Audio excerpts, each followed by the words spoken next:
Welcome to Poirot's Mysteries, exploring the brilliance of Hercule Poirot's detective work.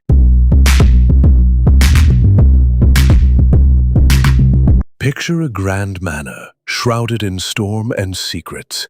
A wealthy man lies dead, a letter opener in his heart, the door locked from within. Who among the polished guests, his grieving niece, the secretive doctor, the indebted suitor, or the loyal housekeeper, wields the hand of a killer? Why does the clock lie? And what truth hides in the shadows of Blackthorn Manor? Join Hercule Poirot, the master of the little gray cells, as he unravels a web of lies in Agatha Christie's Hercule Poirot's novel Secrets and Surprising Twists. The truth will shock you, but can you guess it before Poirot? Chapter 1. The Gathering at Blackthorn Manor. The late summer sun hung low over the rolling hills of Devon, casting a golden sheen across the ivy-clad walls of Blackthorn Manor.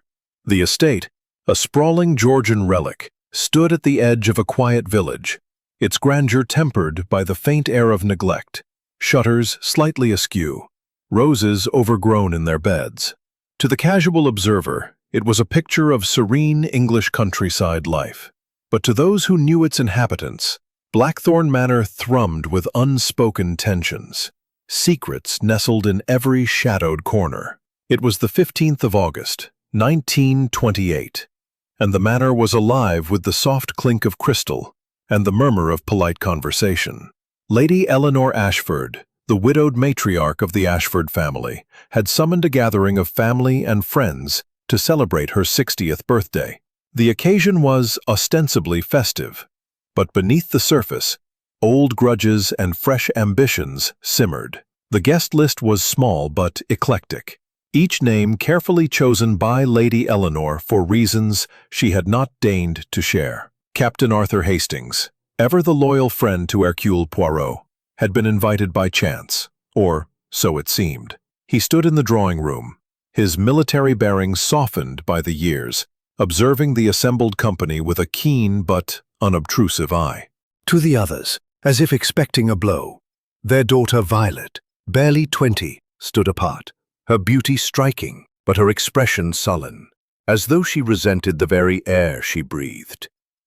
Across the room, Dr. Lawrence Cavendish, the family physician, adjusted his spectacles and murmured something to Mrs. Beatrice Langley, a sharp-tongued widow and Lady Eleanor's childhood friend. Her laughter was a touch too loud, her gaze too knowing. Then there was Mr. Julian Trent, a financier from London, whose slick charm and tailored suit marked him as an outsider. He spoke little, but watched everything, his dark eyes lingering on Violet Ashford with an intensity that made Hastings uneasy. Lastly, Miss Florence Gray, Lady Eleanor's private secretary, glided silently through the room, her plain attire and reserved demeanor rendering her nearly invisible. Yet Hastings noted how her sharp eyes missed nothing. The grandfather clock in the hall chimed 7, and the party moved to the dining room. The table was a vision of opulence, silver candelabras, crisp linens, and a centerpiece of roses from the manor's gardens. Dinner was served with meticulous care by the butler, Mr. Grayson, a stoic figure whose presence was as much a fixture of Blackthorn Manor as its ancient oaks. The conversation turned to trivialities, the weather, the state of the roads, the prospects for the harvest, but Hastings sensed a brittleness, as though each word was chosen to avoid some deeper truth. As the main course was cleared, Lady Eleanor rose, her expression suddenly grave. "My dear ones," she began, her voice low but commanding, "I have gathered you here not only for celebration, but for a purpose. Tomorrow, I shall make an announcement that will affect us all. It concerns the future of Blackthorn Manor and the secrets it holds." A hush fell over the table. Sir Reginald's fork clattered against his plate. Clara's face paled, and Violet's eyes narrowed. Mrs. Langley's smile froze, and Mr. Trent's fingers tightened around his glass. Stirring. Blackthorn Manor, with its polished surfaces and hidden currents, was a place where secrets did not stay buried for long. He could not know, as he rejoined the others, that within hours the tranquility of the manor would be shattered, and the name of Hercule Poirot would be summoned to unravel a mystery as intricate as any he had faced. For now, the night was still, the guests were restless, and the stage was set for a crime that would test even Poirot's formidable little grey cells. Chapter 2. The Shadow Falls.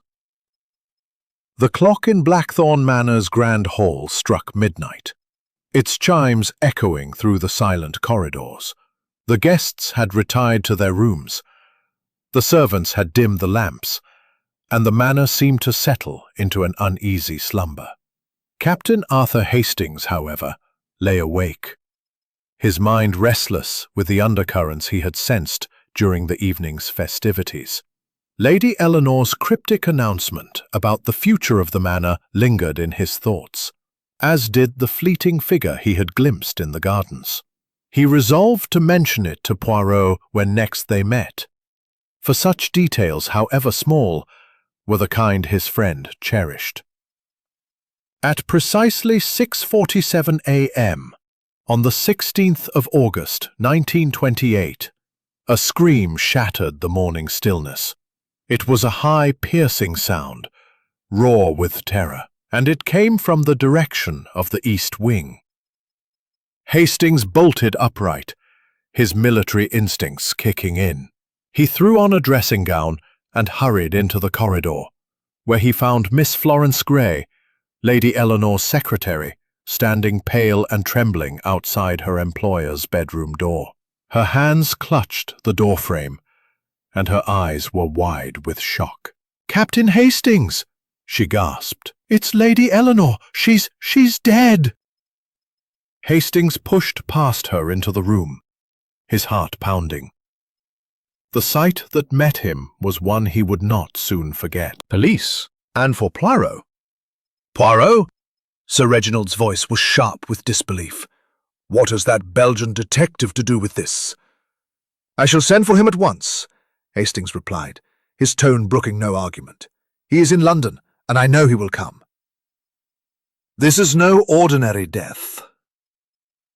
Clara Ashford appeared next, her hands wringing a handkerchief as she stifled a sob. Violet, her daughter, stood in the doorway, her expression unreadable, though her eyes flicked to the vial on the floor. Dr. Lawrence Cavendish followed, his medical bag in hand, and immediately knelt to examine the body.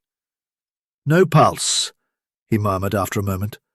"She's been dead for some hours, likely since the early morning. The smell, it suggests cyanide. A swift and deadly poison." "Cyanide?" Mrs. Beatrice Langley's voice cut through the room as she pushed past Violet. "Who'd do such a thing?" Eleanor was perfectly well last night. Her tone was indignant, but Hastings noted the tremor in her hands. Mr. Julian Trent, the financier, stood silently in the other window, his face impassive, but his eyes scanning the room with a predator's focus. Mr. Grayson, the butler, hovered in the background, his usual composure strained. "I locked the front and back doors at 10 last night, sir," he said to Hastings unprompted. "No one entered or left the manor after that." Hastings nodded, filing the detail away. A locked house, a dead matriarch, and a room full of suspects, each with their own reasons to wish Lady Eleanor harm. He stepped into the corridor to send a telegram to Poirot, knowing his friend's methodical mind would be needed to untangle this web. By 8 a.m., the local police had arrived, led by Inspector Hargreaves, a gruff man with a no-nonsense demeanour. He surveyed the scene, barking orders to his constable to secure the room and question the servants. "Looks like poison," said she had last seen Lady Eleanor at 10:30 p.m, when she brought her a glass of water and her nightly medication, a harmless sedative, she insisted.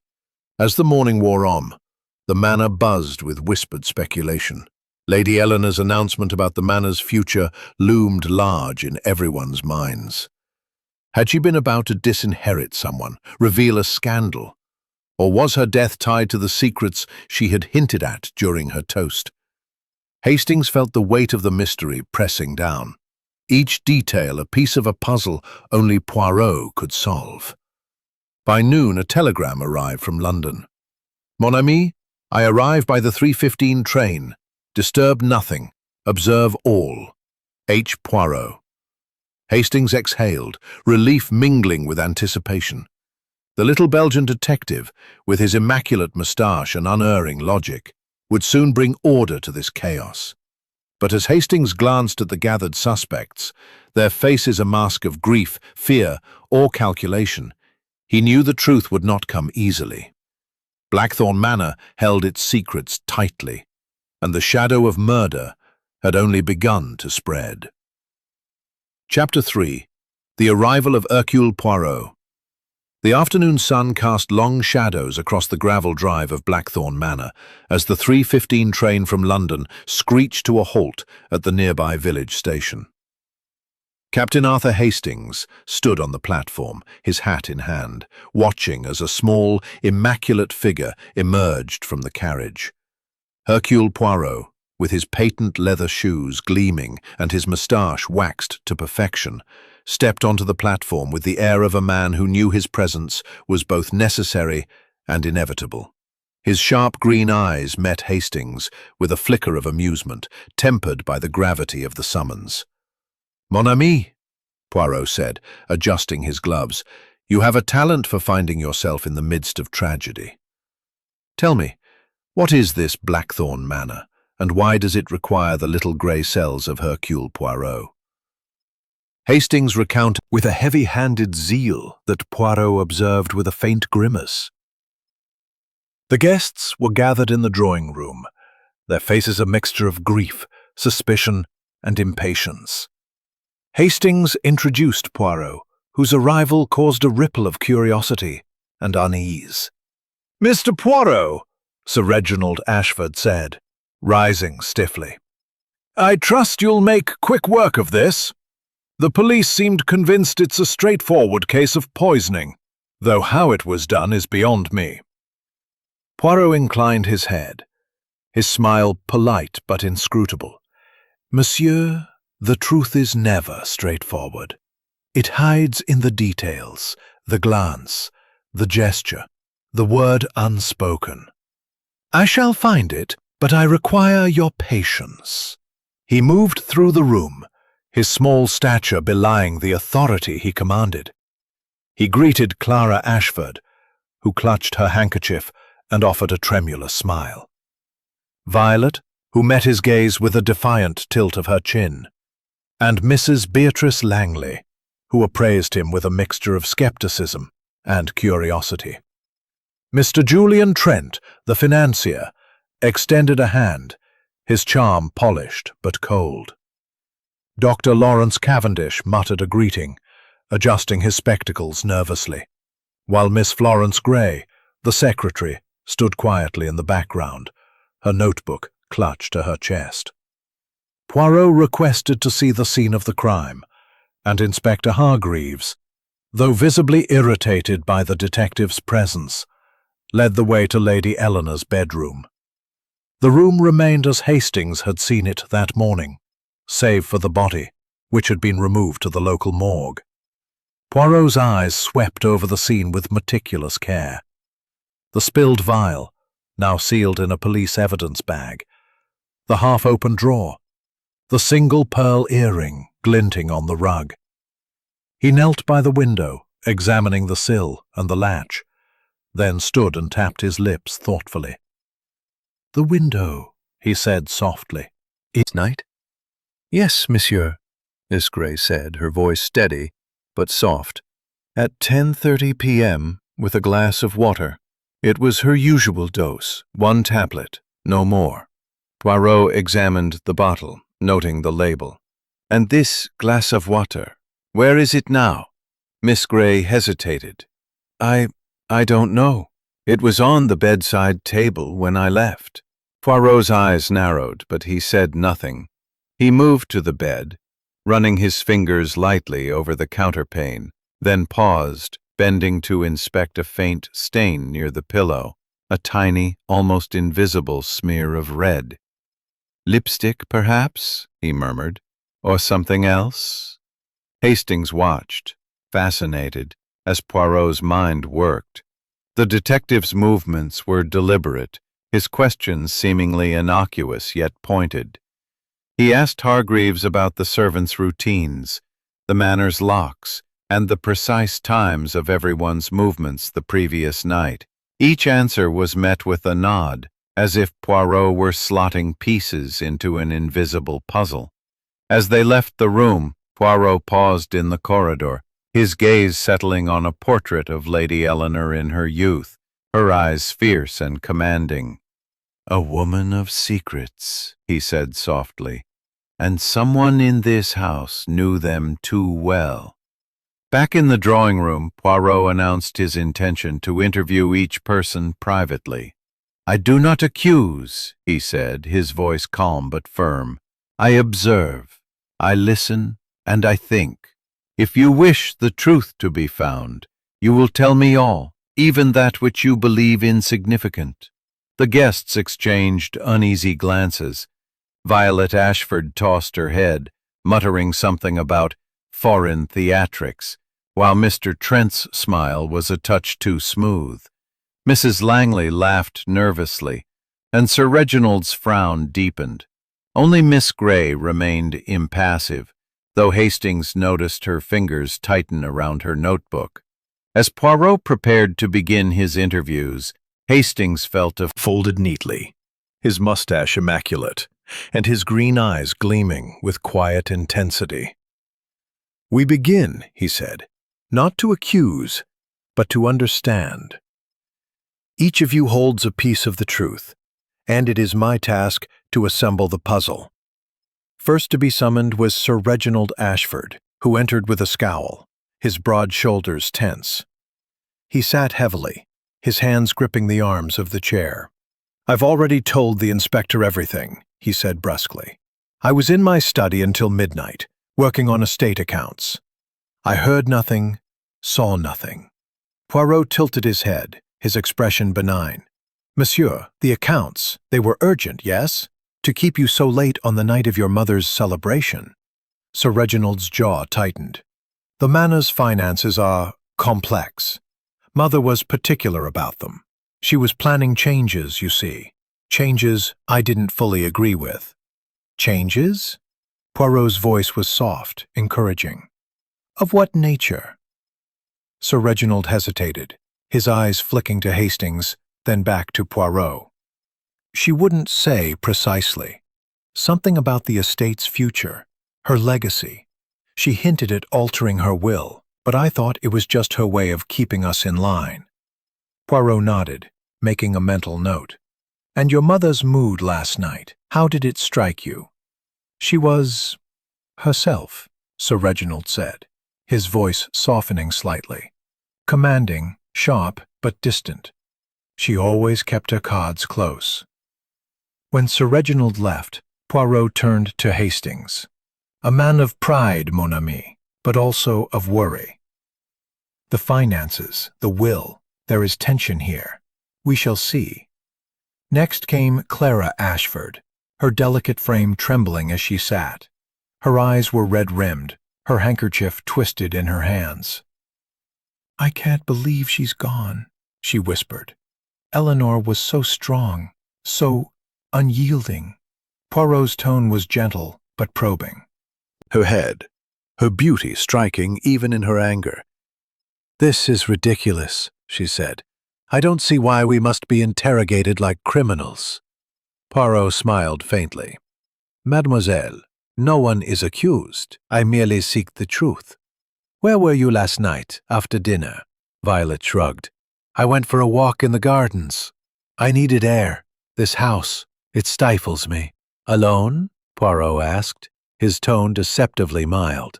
"Yes, alone," she snapped, then hesitated. "Well, I saw Mr. Trent briefly near the rose arbor. We spoke for a moment, nothing more. Poirot's eyebrows rose. "And what time was this, mademoiselle?" "About 10:45, I think," Violet said, her fingers twisting a ring on her hand. "I was back in my room by 11 o'clock. Poirot noted the time, then asked, "Your grandmother's announcement, did it concern you?" Violet's lips curled. Grandmama loved her little games. She was always dangling the estate over us, threatening to change her will. I didn't care. I don't need her money. But her eyes, Hastings noted, betrayed a flicker of unease. Poirot dismissed her with a nod, and as she left, he said to Hastings, "The young lady protests too much, no? Her walk in the gardens, it interests me." Dr. Lawrence Cavendish was next, his spectacles glinting as he adjusted them nervously. "I'm a doctor, Mr. Poirot, not a detective," he said, attempting a smile. "I examined Lady Eleanor last night after dinner. She was in good health, no signs of distress." "And the sedative?" Poirot asked. "You prescribed it?" "Yes, a mild dose," Cavendish said. "1 tablet, taken nightly. Perfectly safe.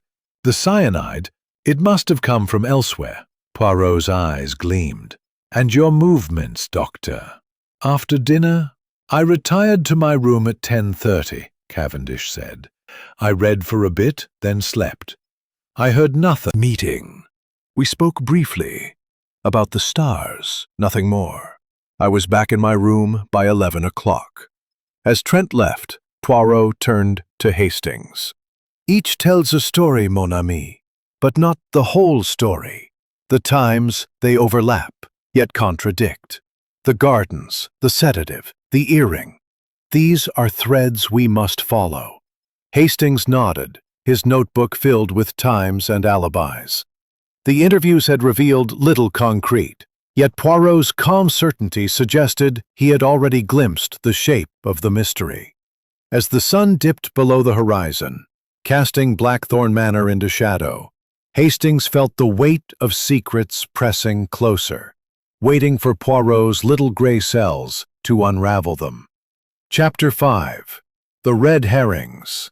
The evening of August 16th, 1928, settled over Blackthorn Manor with a heavy stillness, as if the house itself were holding its breath.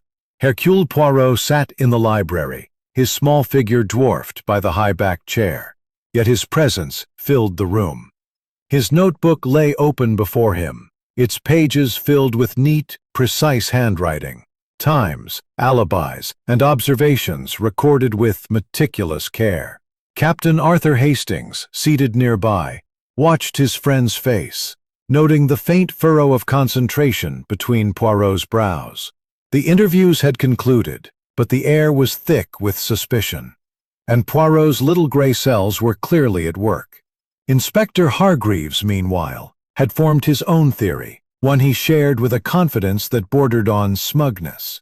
He strode into the library, his boots heavy on the polished floor, and addressed Poirot with barely concealed impatience. "It's clear as day, Mr. Poirot," he declared. "The butler, Grayson, is our man. He had access to the house, knew Lady Eleanor's habits, and was the last to see her alive when he locked up at 10. That vial of cyanide? Likely pilfered from the gardening shed. There's a stock of it for pest control." Hargreaves left to question Grayson further. Poirot turned to Hastings. "The inspector. He sees only the obvious, mon ami. He chases the butler because it is simple, convenient. But the truth, it is never so obliging. We must look beyond the red herrings to the subtler truths." Hastings nodded, though he felt a flicker of doubt. Grayson's stoic demeanor and vague answers had indeed seemed suspicious. But Poirot, the inspector's not entirely wrong. Grayson had opportunity, and that cyanide in the shed. Opportunity is not enough. Poirot interrupted, his voice firm. Motive, method, and the human heart. These are what matter. Grayson is a servant, loyal, perhaps too loyal. His unease may stem from what he knows, not what he has done. We must dig deeper. Poirot rose and began pacing the library, his hands clasped behind his back. Let us review, Hastings. The alibis. Sir Reginald in his study until midnight. Clara asleep with her draft. Violet walking in the gardens at 10:45. Mr. Trent meeting her there. Dr. Cavendish reading. Mrs. Langley in her room. Miss Grey delivering the sedative at 10:30. All claim to be alone or asleep by 11. Yet Lady Eleanor died between midnight and 4 a.m. Someone lies, or someone saw something they do not yet admit. Hastings frowned, consulting his notes. What about the missing glass? If the cyanide was in the water, someone took it to cover their tracks. Précisément, Poirot said, his eyes bright. The glass is a key, but not the only one. The earring, the open drawer, the smear of red on the pillows, these are not accidents. They are clues, deliberate or not, left by the hand of the guilty. Poirot paused by the window, gazing out at the darkened gardens. And the gardens, Hastings. Violet and Mr. Trent, they meet at 10:45, near the Rose Arbor. I'd stake my life on it. Poirot's eyes narrowed. And who else has access to the shed? Only me, sir, Grayson said. The key's kept in the butler's pantry, but, well, it's not always locked. Poirot dismissed Grayson with a nod, then turned to Hargreaves. Inspector, you have found a clue, but not a solution. The bottle. It is too convenient, too obvious. A man like Grayson does not leave such evidence in his own room. Someone wishes us to look at him, and not elsewhere. Hargreaves snorted. You're making this more complicated than it needs to be, Poirot. I'm taking Grayson to the station for questioning. As the inspector marched off with the butler, Poirot shook his head. The red herring. It swims boldly, Hastings, but we shall not be distracted. Tonight I shall walk in the gardens. I wish to see this rose arbor for myself. Hastings followed Poirot outside, the cool night air sharp against his skin. The rose arbor, a tangle of blooms and shadows, stood at the edge of the lawn, its beauty deceptive in the moonlight. Poirot knelt, examining the ground, then straightened, holding a small object between his fingers, a pearl earring, the mate to the one found in Lady Eleanor's room. Mon Dieu, Poirot murmured.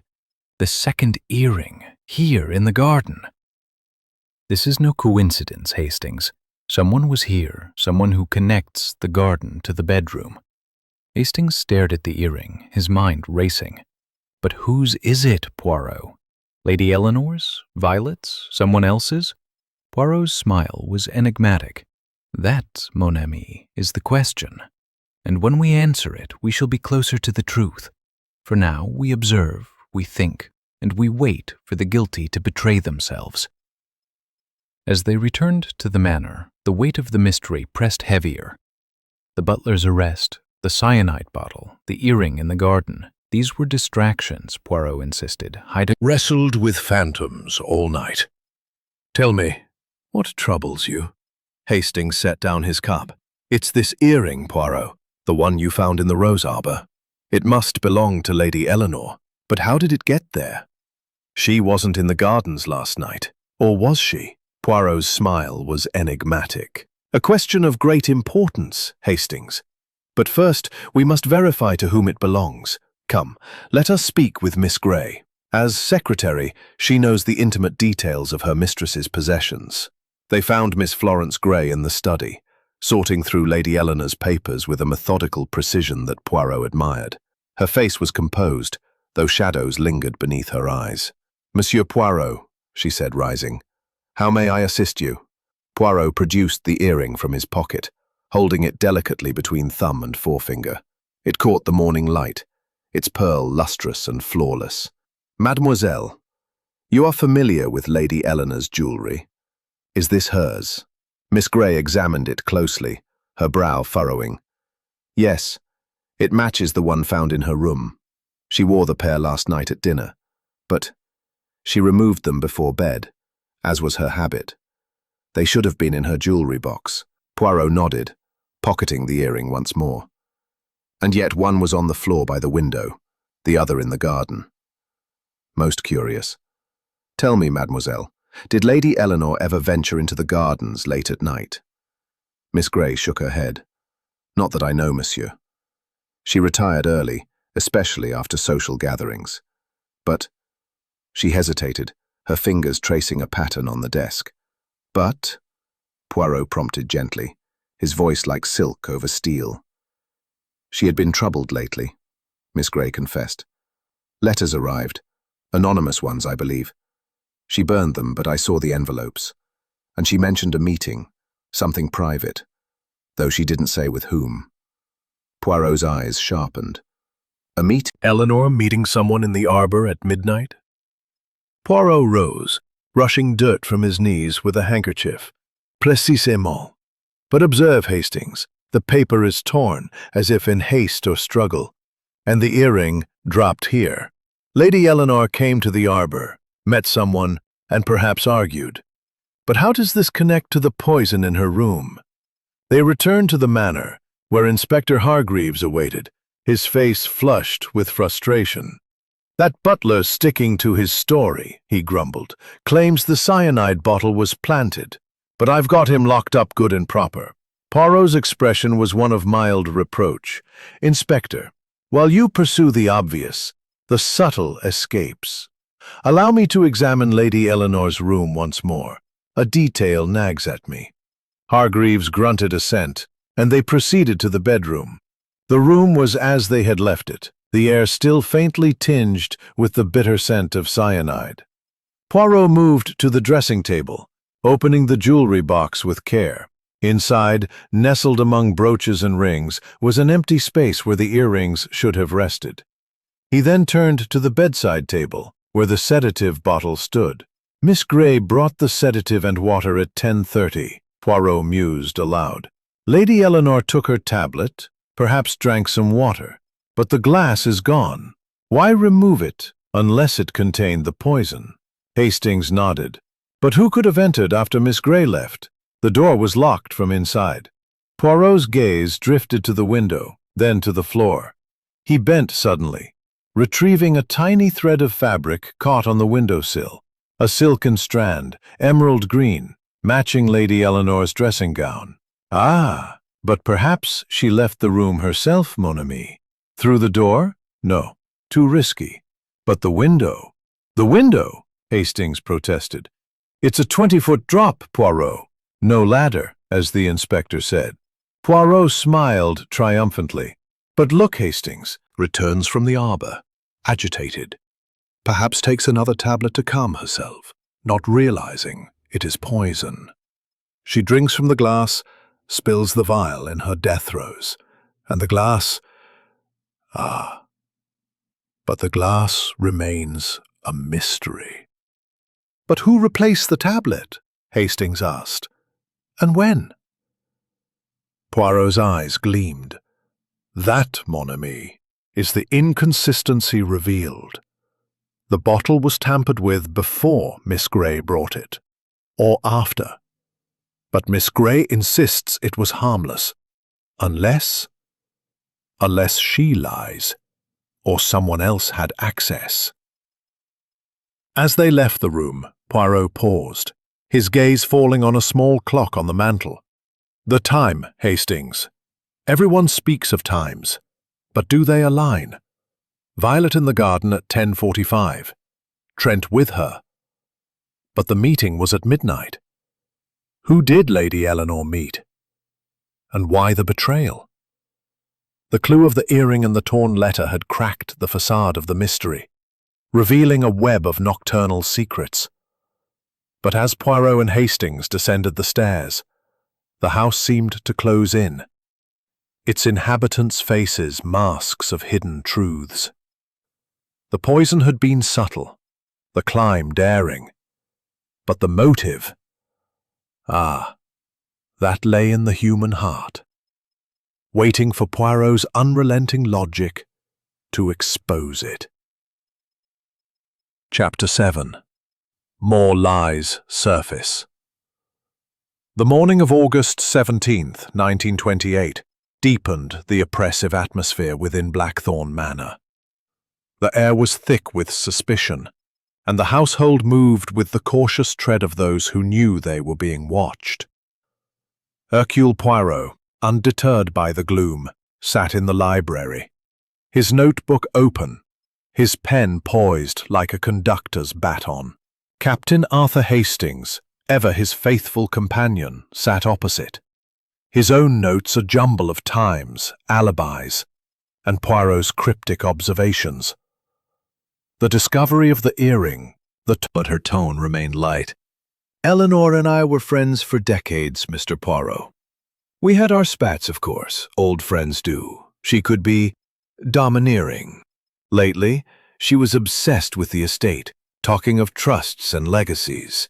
I told her to let the past lie, but she wouldn't listen.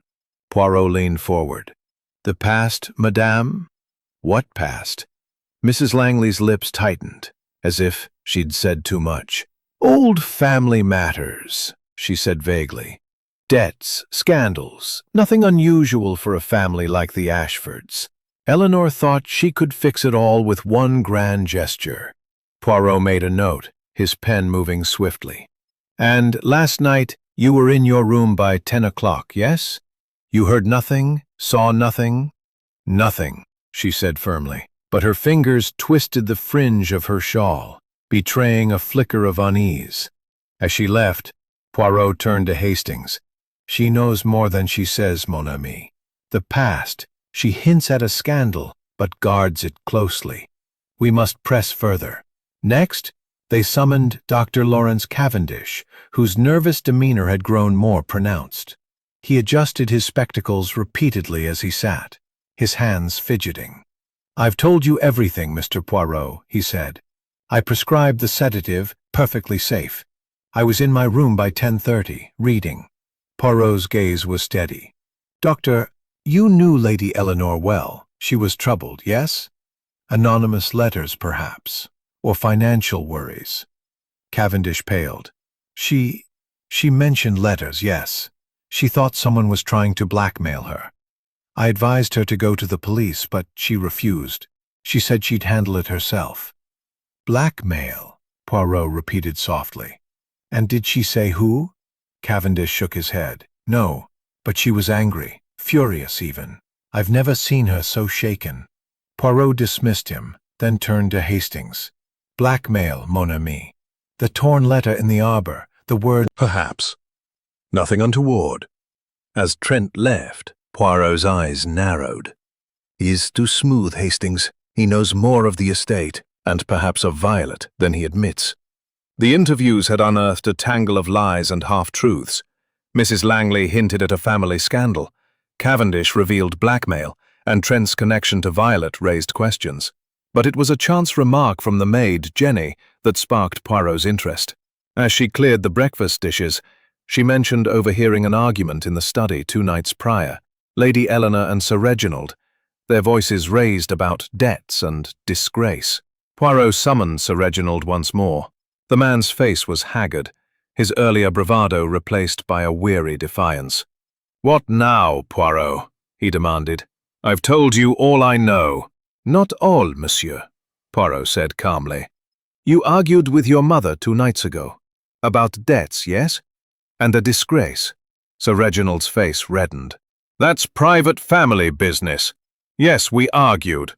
The estate's in trouble, debts piling up, bad investments.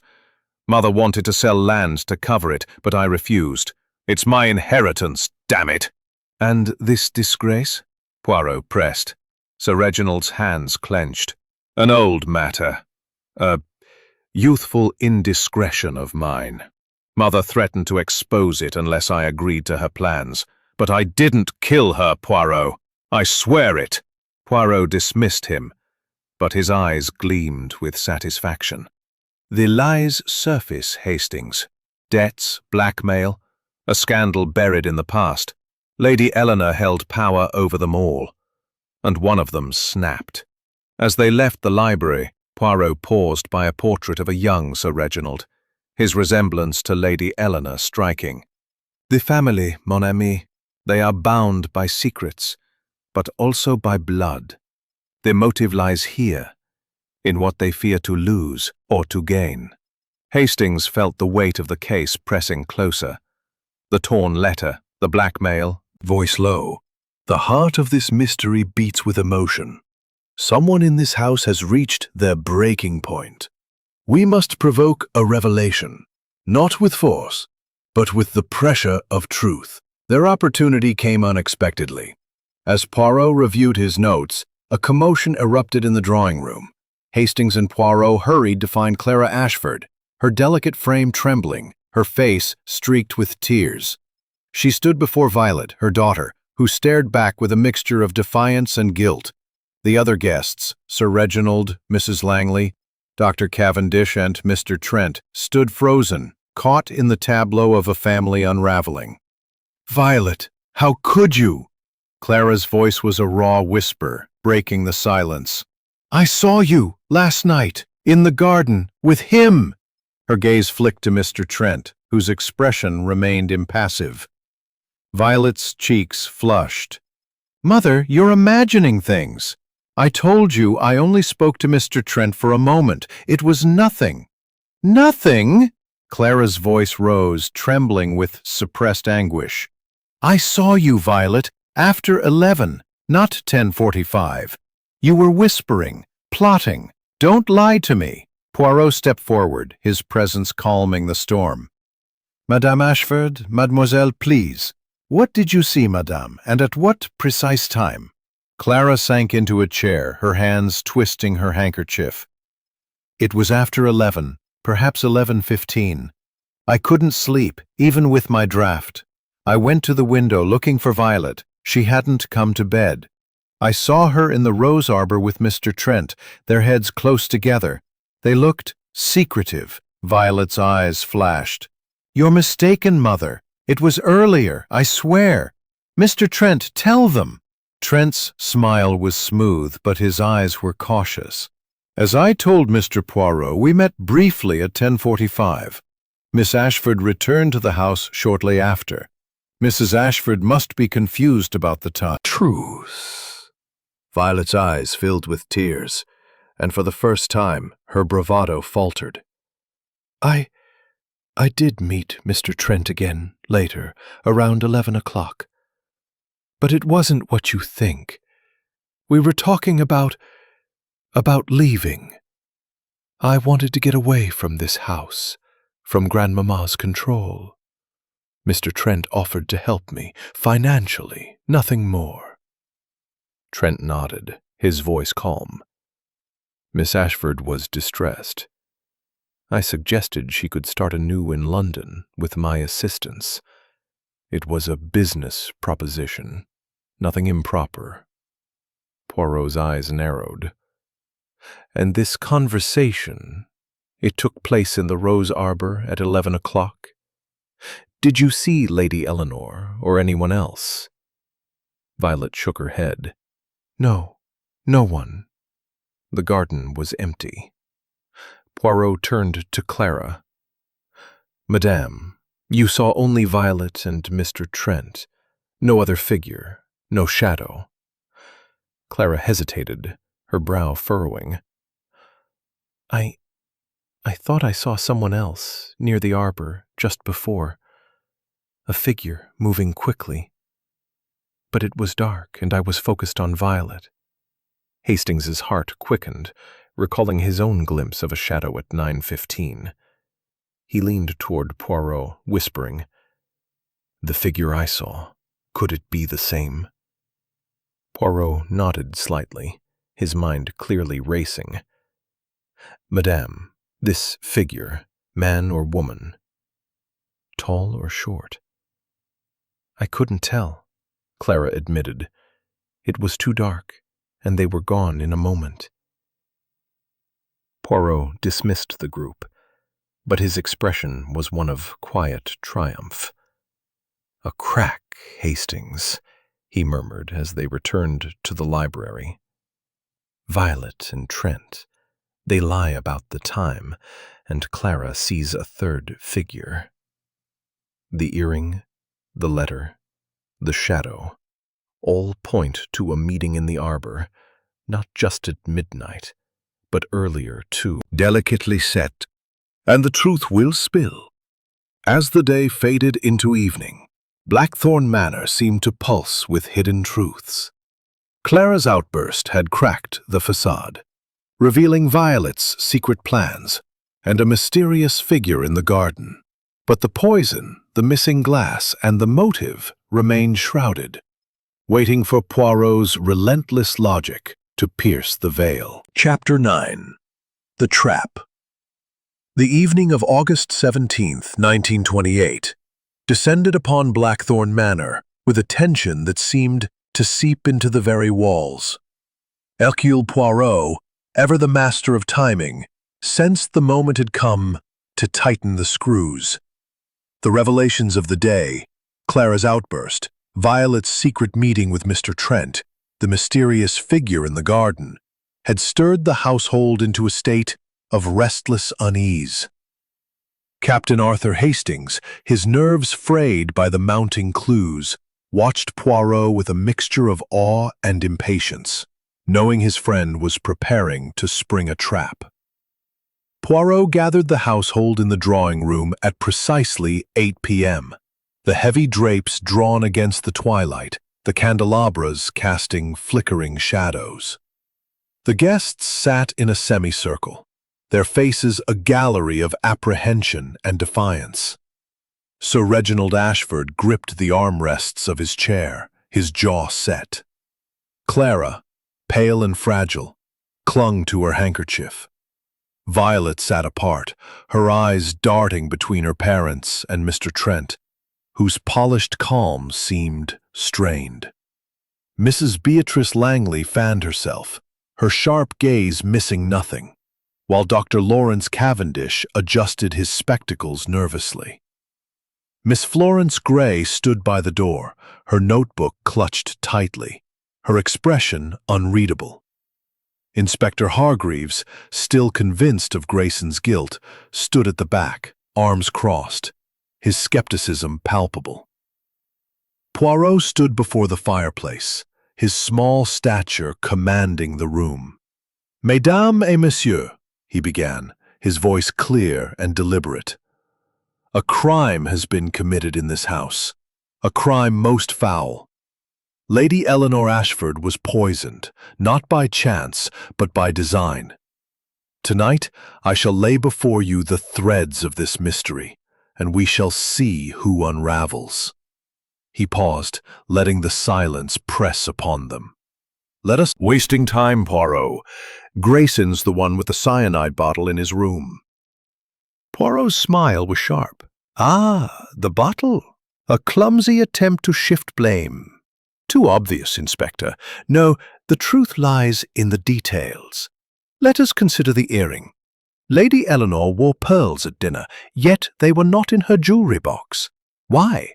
Because she went to the garden, descended via the ivy, and met someone at midnight. A struggle, perhaps. She loses an earring. She returns, takes a sedative, and dies.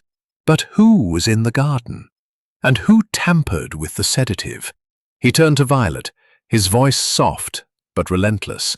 "Mademoiselle, you were in the arbor at 11:15 with Monsieur Trent. Did you see your grandmother?" Violet's face crumpled, her voice a whisper. "No, I swear I didn't. I was with Julian, Mr. Trent. We were talking about leaving. Nothing more."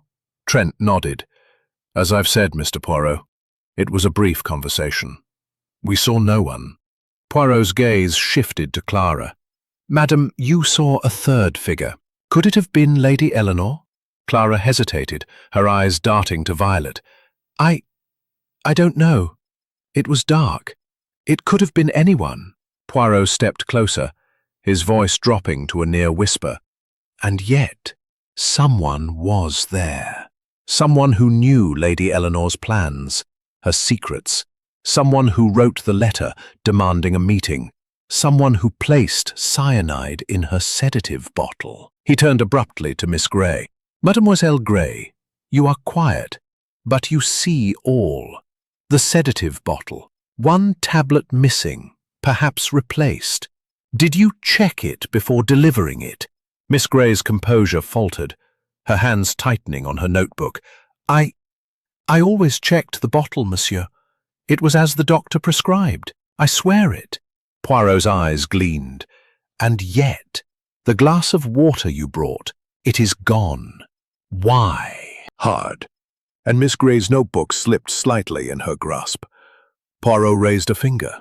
Tomorrow, I shall reveal the truth. But tonight I ask you to reflect. The guilty one knows their secret is no longer safe. Sleep well, if you can. As the guests dispersed, their faces etched with dread, Hastings leaned toward Poirot.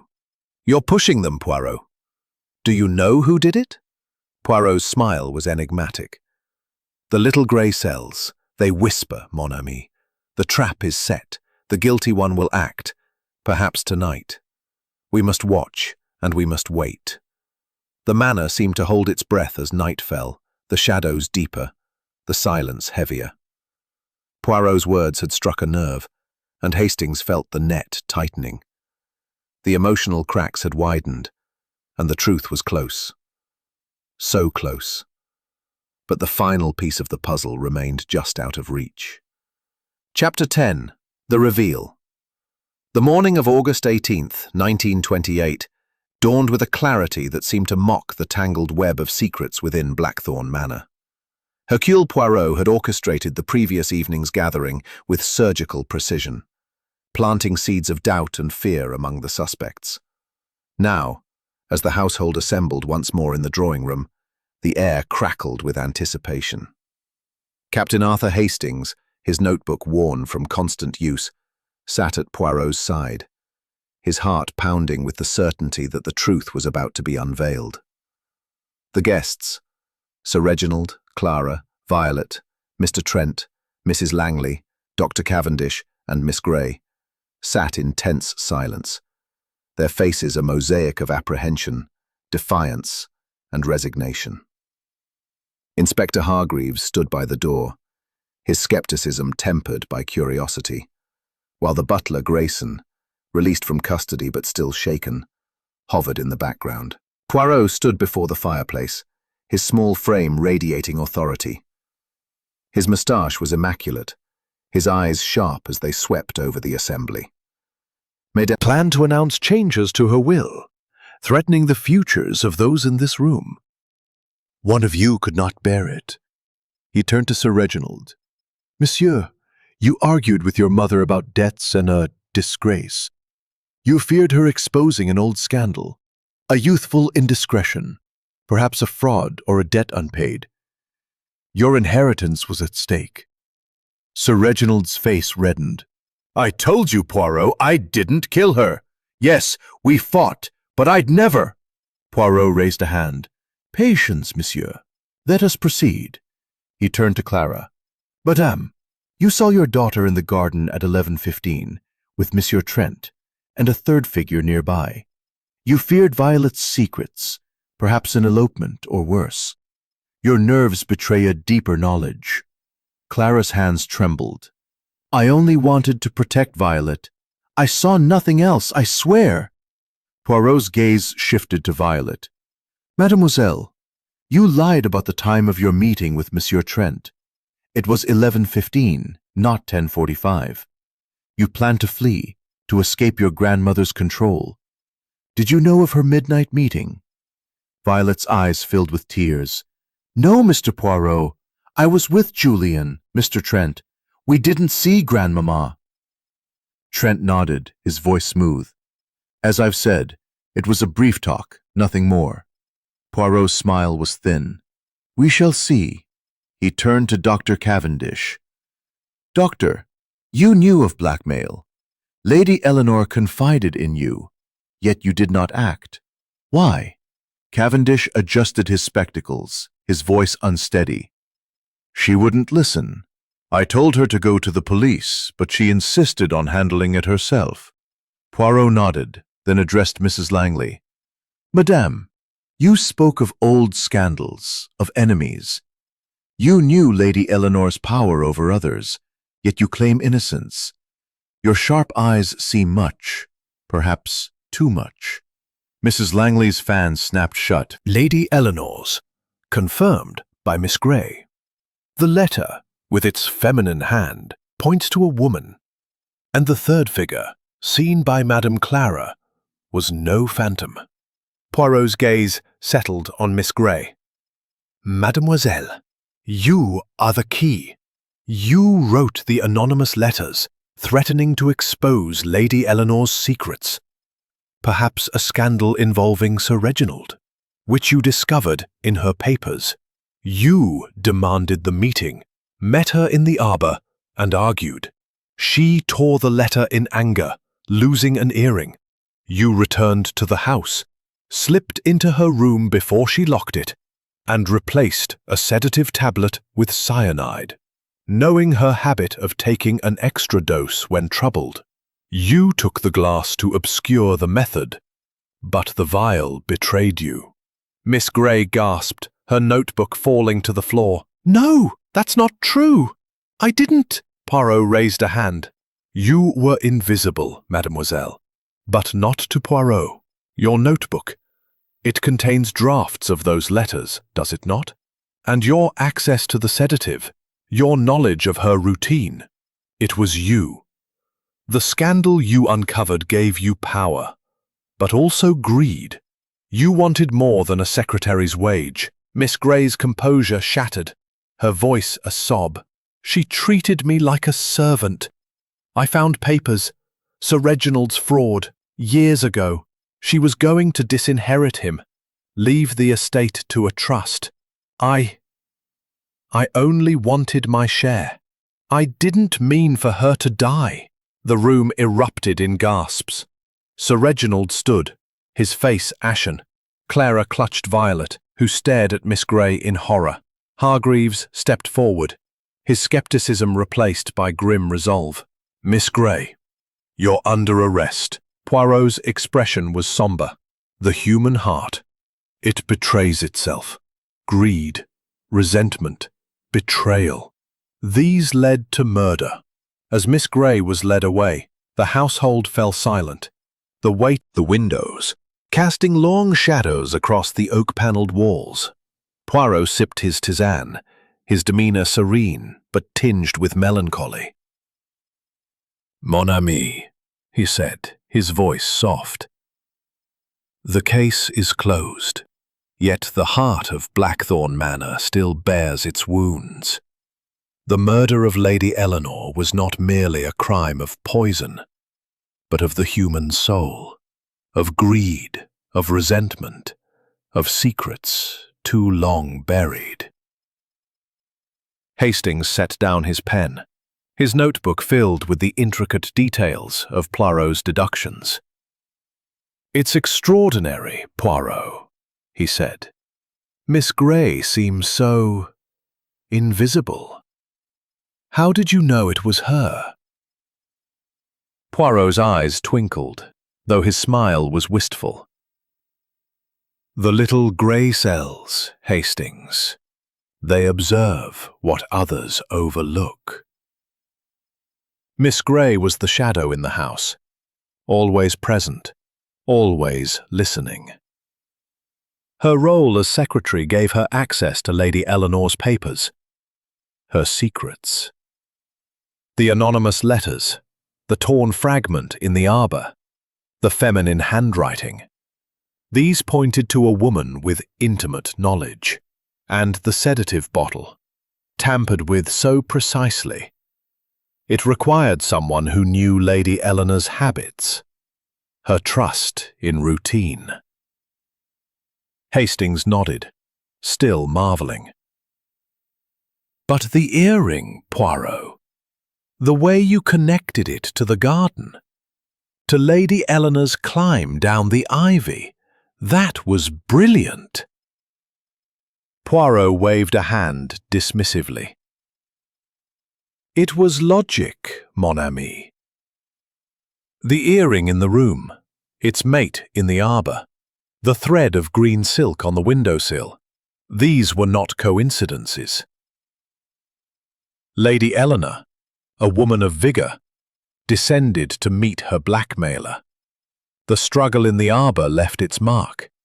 The torn letter, the lost earring. She returned, took the fatal tablet, and died. The Miss Ami. It loves, it hates, it hides. My task is to uncover what it conceals, to bring order to chaos. But the cost, it is always heavy. Hastings followed Poirot to the hall where their bags were packed, ready for the journey back to London. The family gathered to bid them farewell, their faces a mixture of relief and exhaustion. Sir Reginald shook Poirot's hand stiffly. "You've done us a service, Mr. Poirot, though it's a bitter one. The truth, it's not what we hoped." Clara, her eyes red, murmured, "Thank you, Mr. Poirot. For Violet's sake, I'm glad it's over." Violet said nothing, her gaze fixed on the floor, while Mr. Trent offered a curt nod, his charm dimmed by the shadow of suspicion. Mrs. Langley's farewell was effusive, but her eyes betrayed a lingering unease. Dr. Cavendish muttered his thanks, already retreating into his shell. As they stepped into the waiting car, Inspector Hargreaves approached, his gruff demeanor softened. "You were right, Poirot. I was too quick with Grayson. You've got a knack, I'll give you that." Poirot inclined his head. "It is not a knack, Inspector. It is method, observation, and the little gray cells. Use them, and the truth will not escape you."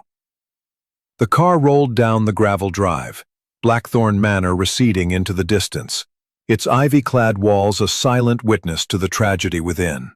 Hastings glanced at Poirot, who gazed out at the passing countryside, his expression contemplative. "What now, Poirot?" Hastings asked. "Back to London? To quieter days?" Poirot's smile was faint. "For now, mon ami. But the world, it is full of mysteries, and the human heart will always need Poirot to unravel its secrets. We shall see what the next adventure brings." As the manor faded from view, Hastings felt a pang of melancholy. The case was solved, the guilty exposed, but the scars of Black Friend, whose eyes were fixed on the passing Devon countryside, his expression one of quiet contemplation. "Poirot," Hastings ventured, breaking the silence, "do you think the Ashfords will ever recover from this? The scandal, the murder, it's torn them apart." Poirot turned, his green eyes sharp but softened by a trace of empathy. "Mon ami, the human spirit is resilient, but it bears its scars. The Ashfords will continue, as families do, but they will carry the memory of this tragedy. Miss Grey's actions were the spark, but the tinder was laid long ago, by secrets, by pride, by the weight of expectation." Hastings frowned, flipping through his notebook, its pages dense with the details of the case. "It's just, there's something unfinished, isn't there?" Miss Grey confessed. "But what about the scandal she uncovered? Sir Reginald's fraud? What was it, exactly? And Violet's plans with Trent, were they truly innocent?" Poirot's smile was faint, almost wistful. "You seek the complete picture, Hastings, and that is good. But not all truths are revealed in a single case. The scandal of Sir Reginald, it was a youthful indiscretion, a financial misstep, perhaps a forged document or a debt unpaid. Miss Grey found evidence in Lady Eleanor's papers, enough to blackmail her mistress into securing her future. As for Mademoiselle Violet and Monsieur Trent, their plans were born of desperation, not love. She sought freedom, he saw opportunity. But neither, I believe, intended murder." Hastings leaned back, unsatisfied. "But the letter in the arbor, the word betray, it feels like there's more to it, Poirot. Could someone else have been involved?" Poirot's eyes gleamed, his fingers steepled beneath his chin. "You are perceptive, mon ami. The letter, yes, it spoke of betrayal, and it was Miss Grey's hand that wrote it. under strain, sees what it fears. Clara was consumed with worry for Violet, and her imagination painted a figure where none may have been. The evidence, the earring, the letter, the sedative, points only to Miss Grey. The train rattled on, and Hastings gazed out at the rolling hills, his thoughts drifting back to Blackthorn Manor. He imagined the family grappling with their new reality. Sir Reginald, burdened by his exposed past. Clara, torn between relief and guilt over her daughter's secrets. Violet, chastened but defiant, her dreams of escape now tainted. Mrs. Langley would no doubt spread whispers of the scandal, while Dr. Cavendish retreated into his quiet competence. And Grayson, the butler, would resume his duties, his loyalty unquestioned, but his trust shaken. Poirot, sensing his friend's unease, spoke softly. "Hastings, you seek justice, and that is admirable. But justice is not always tidy. The truth we have uncovered, it is enough to close this chapter. The Ashfords must now face their own truths, without Poirot to guide them." Hastings smiled wryly. "You always seem so certain, Poirot. Don't you ever doubt yourself?" Poirot's mustache twitched with amusement. "Doubt, mon ami? Never. The little grey cells, they do not falter, but they do reflect, and they learn. Each case teaches us the complexity of the human heart, its capacity for both good and evil." As the train neared London, Poirot leaned back, closing his eyes. "We return to our lives, Hastings. But the world will call us again. There are always mysteries, always secrets waiting to be uncovered." Hastings nodded, his notebook closing with a soft thud. The case of Blackthorn Manor was resolved, its secrets laid bare, but its echoes would linger in his mind, a reminder of the delicate balance between truth and deception, and the brilliance of Hercule Poirot, who saw through the shadows to the heart of the matter. The city loomed ahead, its bustle a stark contrast to the Closed. The guilty is in custody, yet you frown. What is it that gnaws at you? Hastings set his notebook aside, his voice hesitant. "It's the loose ends, Poirot. Miss Grey's motive, greed and resentment, yes, but it feels incomplete. The scandal about Sir Reginald, the anonymous letters, Violet's secrecy with Trent. There's a bigger story here, isn't there? Something we didn't fully uncover." Poirot's eyes twinkled with a mix of amusement and approval. "You grow perceptive, Hastings. Yes, there is always a larger tapestry, woven from the threads of human lives. But our task was to solve the murder, not to unravel every secret of Blackthorn Manor. The scandal of Sir Reginald, the ambitions of Monsieur Trent, these are shadows that linger, but they did not kill Lady Eleanor." Hastings leaned forward, unconvinced. "But what was the scandal, Poirot?" "Miss Grey found something in Lady Eleanor's papers, enough to blackmail her, and Sir Reginald admitted to a youthful indiscretion. Could it have been more than just a debt or fraud?" Poirot paused, his fingers lingering on a perfectly placed rose. "You are correct to question, mon ami. The scandal, it is likely more complex, a matter of family honour, perhaps a betrayal or an affair, buried in the past but potent enough to threaten Sir Reginald's future. Miss Grey, as secretary, had access to Lady Eleanor's private correspondence, her ledgers, her secrets. She found this leverage and used it, not for justice but for gain. Her confession confirms this. She sought a share of the estate's wealth, believing herself entitled after years of service." Hastings nodded slowly. "And Violet? Her meeting with Trent in the garden, do you believe it was truly just about escaping?" Poirot's smile was enigmatic. "Mademoiselle Violet is young, restless, trapped by her grandmother's control. Monsieur Trent, he is a man of opportunity, offering her freedom, perhaps from—" Could orchestrate it all so perfectly. The poison, the locked room, the missing glass. Poirot chuckled softly, adjusting his cufflinks. "Perfectly? Non, mon ami. Miss Grey's plan was clever, but flawed. She removed the glass to obscure the method, yet left the vial. She dropped the earring in haste, tore the letter in anger. The perfect crime does not exist, for the human heart betrays itself. Her resentment, her greed, they led her to act, and they led her to err. The fire crackled, casting a warm glow over the room. Hastings closed his notebook, his thoughts turning to the Ashfords. What will happen to them now, Poirot? The estate, the debts, Violet's future. Will they ever find peace? Poirot's gaze softened, his voice tinged with melancholy. Peace, Hastings, is a fragile thing.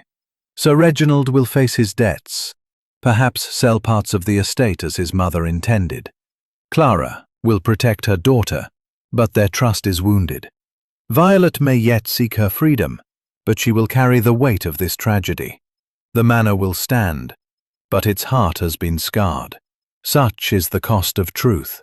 He rose, moving to the window to gaze at the bustling London street below. We have done our part, mon ami. We have brought justice to Lady Eleanor. The rest, the healing, the reckoning, that is for the living to bear. Hastings joined him. The city's lights a stark contrast to the shadowed halls of Blackthorn Manor. The case had been solved, the murderer exposed, but its ripples spread beyond the confines of the investigation. The secrets of the Ashfords, though not all laid bare, would shape their future in ways Poirot could not predict. As the evening deepened, Hastings felt a quiet resolve settle within him, a recognition of the delicate balance between justice and mercy, and the enduring brilliance of Hercule Poirot, whose little grey cells had once again pierced the veil of deception. Chapter 14. The Unravelling of the Web. The housekeeper, Mrs. Agnes Poole, sat in a semicircle, their faces a study in varying shades of dread, defiance, and curiosity. Inspector Japp, standing by the door with his notebook open, shifted uncomfortably, sensing that Poirot was about to append his own conclusions. Mes amis, Poirot began, his voice calm but resonant.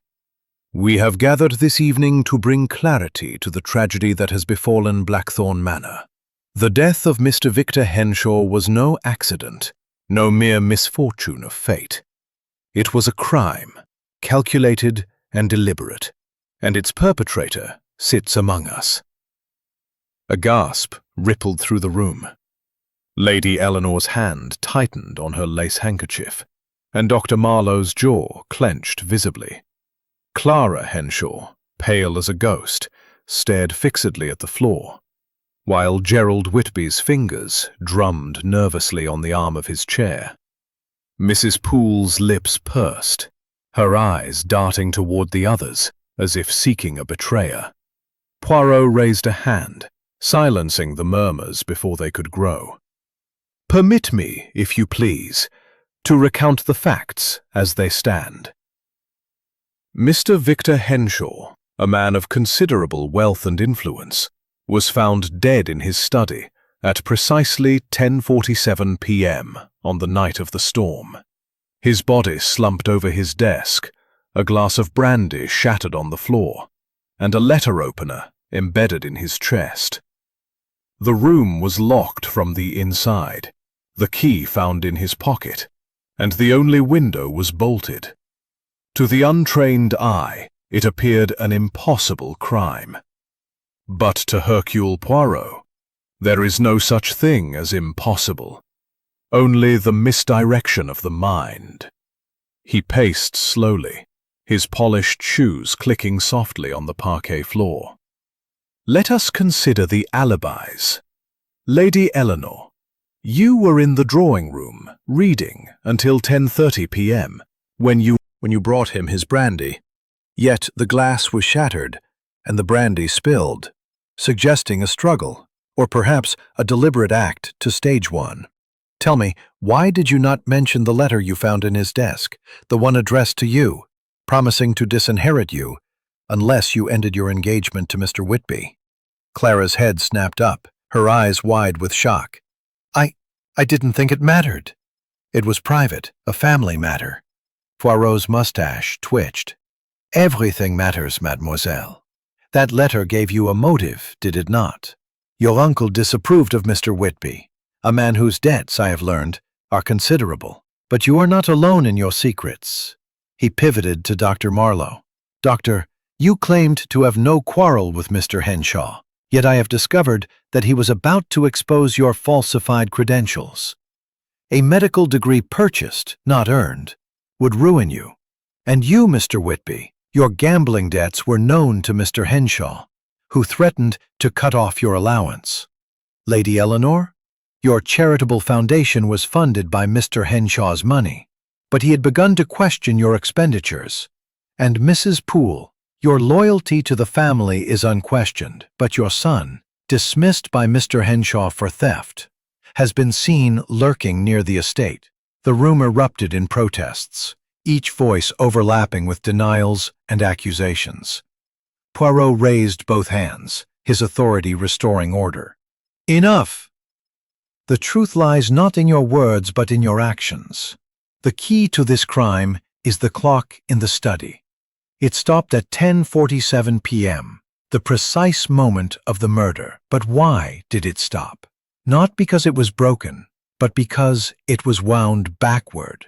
Hastings blinked, leaning forward. Backward? But why? Poirot smiled faintly. To create the illusion of time, mon ami. The killer entered the study earlier, at 10:15 p.m., when Mr. Henshaw was still alive. The murder was committed. Eyes darted to Gerald Whitby, who had gone rigid. Poirot stepped closer to him. Mr. Whitby, your debts were a noose around your neck. Mr. Henshaw's threat to disinherit Clara was the final blow. You entered the study at 10:15 p.m., argued with him, and, in a moment of desperation, struck him with the letter opener. You staged the scene, set the clock back, and locked the room. But you forgot one thing: the ink. It was still wet when I arrived, proving the note was written after the murder. Whitby's face contorted, and he leapt to his feet. You have no proof. This is all conjecture. Poirot's voice was like steel. The proof, monsieur, is in your pocket. The pen you used to forge the note is the same one you carry, with its distinctive gold nib. Inspector Japp, if you please. Japp, startled but quick to act, crossed the room and, after a brief struggle, retrieved a pen from Whitby's coat. He held it up, its nib gleaming in the firelight. The room fell silent. Mon Dieu, Poirot said softly. The little grey cells, they do not fail. Mr. Whitby, you are the murderer of Victor Henshaw. As Japp handcuffed Whitby, Clara sobbed, and Lady Eleanor buried her face in her hands. Poirot turned away, his expression unreadable, and murmured to Hastings, The heart, mon ami, it can blind even the sharpest mind. Chapter 15. The Quiet Departure. The morning after the dramatic unmasking of Gerald Whitby as Victor Henshaw's murderer, Blackthorn Manor seemed to exhale a long-held breath. The storm that had battered the estate for days had finally passed, leaving behind a crisp autumn sky, the golden light filtering through the tall windows of the drawing-room.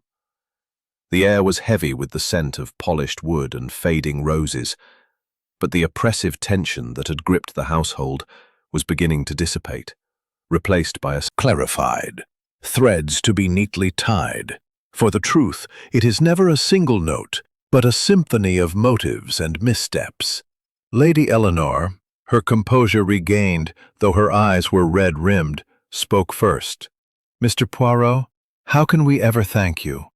You have saved this family from ruin, though the cost— Her voice faltered, and she glanced at Clara, who sat pale and silent, her hands clasped tightly in her lap. Poirot inclined his head. Madame, it is not thanks that I seek, but understanding. The death of Mr. Victor Henshaw was not merely a crime of greed, but of the heart's desperation. Let us revisit the final piece of the puzzle, the forged note. He reached into his pocket and produced a folded sheet of paper, its edges slightly crumpled. This note, found hidden in Mademoiselle Clara's writing desk, was the key to unlocking the truth. It appeared to be written by Mr. Henshaw, declaring his intention to disinherit Clara unless she ended her engagement to Mr. Whitby. But the ink, mes amis, it was still wet when I examined the desk in the study, hours after Mr. Henshaw had ceased to write. This note was not his work, but Mr. Whitby's, a desperate attempt to shift suspicion onto Clara, should his plan falter. Clara's head snapped up, her voice trembling. "I didn't know, Mr. Poirot. I swear it. When I found the note, I thought it was Uncle Victor's, and I hid it to protect Gerald. I loved him." Her voice broke, and she buried her face in her hands. Poirot's expression softened, though his tone remained firm. "Mademoiselle, your love blinded you to the truth, but it did not make you a murderer. You acted to shield Mr. Whitby, not knowing he had betrayed you. The heart, it is a fragile thing, easily swayed by loyalty. Yet it must not obscure the reason." Dr. Marlowe cleared his throat, his voice gruff. "And what crimes?" Inspector Japp stepped forward, his expression a mix of respect and exasperation. "You've done it again, Poirot." "Wrapped it up neat as a parcel. But that trick with the string and the lock, how'd you know?" Poirot smiled faintly. "Mon cher Japp, it is the little grey cells. The lock was old, its mechanism loose. A piece of string, threaded through the keyhole and pulled taut, could turn the key from the outside, then be removed, leaving no trace. The clock, stopped at 10:47 p.m., was a lie to mislead us about the time of death. And the ink, the ink betrayed the forger's haste." Hastings leaned forward, his curiosity piqued. "But Poirot, why did Whitby go to such lengths? Why not simply flee?" Poirot's gaze turned distant, as if peering into the depths of human nature. "Because, mon ami, he believed himself cleverer than all. He thought to outwit not only the law, but Hercule Poirot. And that, mes amis, is a fatal mistake. The mind of man is complex, driven by greed, fear, love, but it leaves traces, contradictions that the observant eye cannot ignore." He paused, his voice softening.